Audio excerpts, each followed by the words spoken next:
sou o Felipe Neto, seja bem-vindo para mais um vídeo. E antes de começar esse vídeo, se você é dessas cidades, Uberaba, Uberlândia, Bebedouro, Barretos e Votuporanga, o meu espetáculo está chegando na sua cidade, então corre para comprar o seu ingresso antes que acabe. www.minhavidanãofazsentido.com.br. Vai lá, garanta a presença que vai ser demais. Ô Felipe Neto, você é ateu? Você é ateu? Tu? Hã? Eu fico impressionado como essa pergunta normalmente vem acompanhada de uma certa acusação. A pessoa não tá perguntando qual que é a minha ideologia espiritual, não. Ela tá me acusando de ser ateu, ela quer só que eu desminta. Você é ateu? Fala aqui na minha cara que tu é ateu, fala aqui que tu não acredita em Deus. Eu estou aqui para tirar essa dúvida de uma vez por todas da mente de todos vocês. E eu preciso de um pouquinho mais de tempo para responder do que só falar eu sou ateu ou eu não sou. O que é ateu para você? Se a sua concepção de ateu é eu não acreditar em nenhuma religião, então sim, eu sou ateu. Eu não sigo absolutamente nenhuma religião. Reparem que há uma diferença muito grande em eu falar eu não sigo uma religião e eu falar religião, você tem tudo tomar no cu, religião é coisa de retardado, só idiota que tem religião, filha da puta, tem que acabar com as religiões, tem que queimar a porra da cruz, queima todo mundo, queima. Tejemos calma. Eu não sigo nenhuma religião porque nenhuma religião me apresentou uma concepção de Deus que compartilhasse da minha ideologia de Deus. Que compartilhasse daquilo que eu gostaria de crer, seguir, que eu me sinto confortável. Então antes de eu falar pra vocês o que eu acredito, eu vou falar pra vocês o que eu não acredito. Eu não acredito que Deus seja humanizado. E quase todas as religiões pregam esse conceito. O ser humano sempre teve uma dificuldade.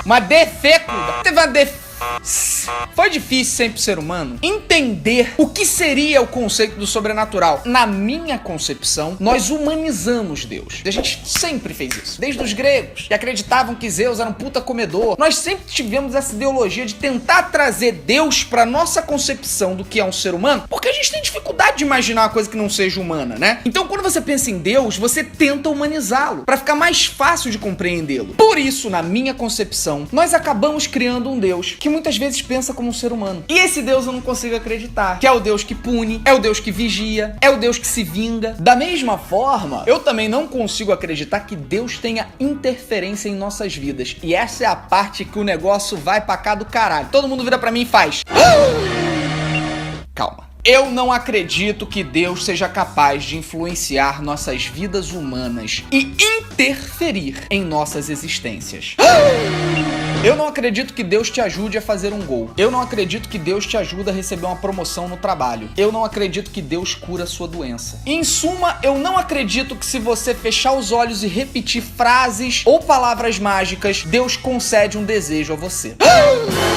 Eu não me importo se você acredita. Reparem a diferença. Todos podemos viver em paz, na mais pura paz do Senhor. Eu acredito que a fé tem poderes. Eu acredito que, movidos pela fé, o ser humano conseguiu atingir coisas impressionantes. Mas eu não acredito que elas tenham sido em decorrência de Deus. Por favor, respeite a minha crença. O que eu penso? Imagina, você descobriu que seu filho de 9 anos tá com leucemia. E o filho da Cláudia também tá com leucemia. As duas têm 9 anos. E os dois vêm de uma família muito religiosa, que acredita muito no poder da fé. E são pessoas do bem. Aí o seu filho consegue ser curado da leucemia. E o filho da Cláudia morre. Você vai dizer que Deus salvou o seu filho. Um milagre, Deus interferiu. Por que eu não acredito que Deus salvou o seu filho? Porque a partir do momento em que Deus escolheu salvar o seu filho, ele escolheu que o filho da Cláudia morresse. Tá entendendo, né? Eu não estou dizendo que Deus matou o filho da Cláudia, eu estou dizendo que eu não acredito que ele interfira em nossas vidas. Pra eu acreditar que Deus salvou o seu filho, eu preciso acreditar que Deus escolheu não salvar o filho de outra pessoa. Então o que eu prefiro? Eu prefiro acreditar que Deus não interfere no que a gente acontece aqui enquanto a gente tá na Terra. Mas Felipe, você não entendeu nada do que é Deus. Deus salvou meu filho sim. Você que não é capaz de enxergar a verdade. Velho, qual que é o problema de eu não acreditar que Deus salvou teu filho? Eu tô te incomodando? Você não tá me incomodando por acreditar que Deus salvou teu filho. Por que a gente não pode coexistir sem você tentar me converter, velho? Deixa eu acreditar que foi o médico, que foi a tecnologia, que foi a nossa capacidade humana. Eu posso? posso? Você me permite? E como eu não defendo esse Deus, que é o Deus idealizado, muita gente me pega e me coloca no balãozinho do ateísmo. Felipe Neto, você é um ateu. E eu acabo me colocando como ateu. As pessoas perguntam, o que você é? Você é ateu? Sou, porque eu não acredito nesse Deus que as pessoas acreditam. Eu acredito em outra coisa. E aí entra a parte do que eu acredito. Primeiríssimo lugar, eu não nego a existência do Deus cristão, a existência do Deus bíblico, a existência dos deuses hindus, a existência do Deus da batata doce do sul do Afeganistão, do norte da Coreia. Eu não nego nenhum dos deuses, porque eu só posso negar o que eu posso provar. Eu não posso provar que determinado Deus não existe. Vai que você morre e descobre que a sua alma tem formato de macarrão e que todos nós respondemos a um grande miojo sabor galinha caipira.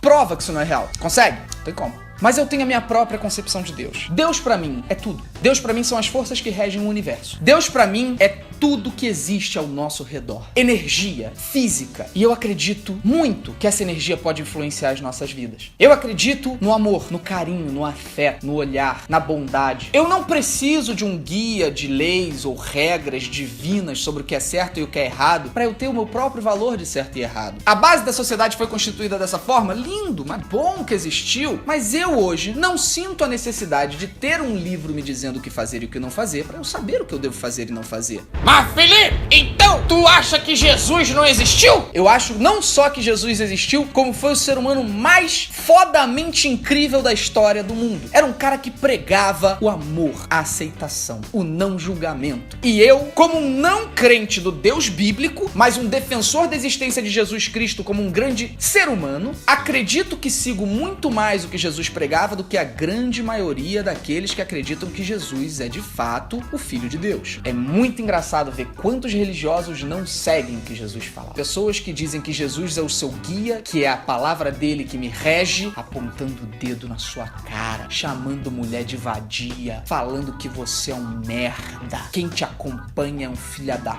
puta. Existem milhões de pessoas assim. Pessoas de quem eu sinto muita pena. Eu tenho até carinho, porque eu gostaria que essas pessoas evoluíssem espiritualmente e intelectualmente, aceitassem mais. Ah, Felipe, mas você critica tudo e todo mundo! Eu não tô falando que não deve existir crítica. Eu tô falando que existe crítica a comportamento, crítica a contexto social, críticas que são vazias, pejorativas mais do que construtivas, críticas que não vêm acompanhada de conselho, pura e essencialmente contra a própria pregação do que diz a religião que a pessoa normalmente segue. A maior diferença do que eu acredito e o que eu prego para um religioso é que a grande maioria dos religiosos vivem em função da morte. Eu prefiro viver em função da vida. O que é isso? Quando uma pessoa vive em função da morte, ela se recusa a fazer determinada coisa porque ela tem medo do que vai acontecer depois que ela morrer. Ela não mata, ela não rouba, ela não estupra, ela não prejudica, ela não é canalha porque ela tem medo de ir pro inferno. Eu já parto de um conceito de que essas pessoas têm um pensamento primitivo. É um pensamento que foi essencial na formação de base da sociedade porque delimitou o que era certo e o que era errado para um povo primitivo que ainda não tinha aprendido a viver em sociedade. Eu prefiro acreditar que há um pensamento mais evoluído do ponto de vista social, que é: eu não vou prejudicar o meu amigo porque o meu amigo vai ser prejudicado. Não porque eu vou pro inferno, porque ele vai ser prejudicado. E eu devo preservar a vida em sociedade acima de qualquer coisa. A minha ética, a minha moral, os meus valores, meu caráter são fundamentalmente importantes pra mim. Muito mais do que eu considero que devo receber de recompensa por ser bonzinho. Eu não quero ser bonzinho se for pra receber recompensa. Eu não quero ser bonzinho porque eu vou pro céu. Eu quero ser bonzinho porque eu quero me sentir bem comigo.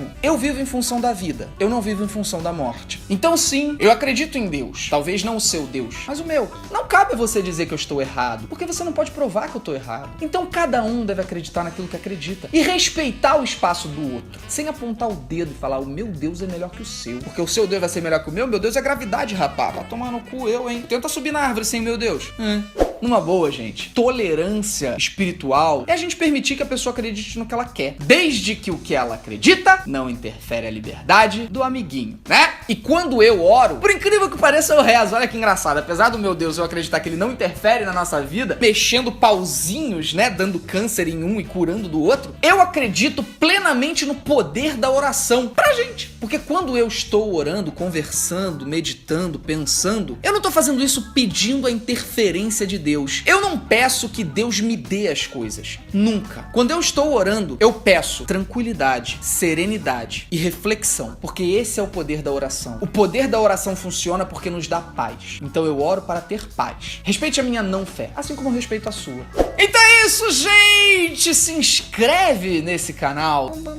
Me segue no Snapchat, Felipe Neto Real. Assista meu último vídeo. Vejo vocês no próximo. Que vídeo de paz e amor, não é verdade? Não é sempre que eu tô assim. Não, normalmente eu tô... Não, agora eu estou aqui. Sereno e tranquilo. Beijinho na teta esquerda de cada um de vocês.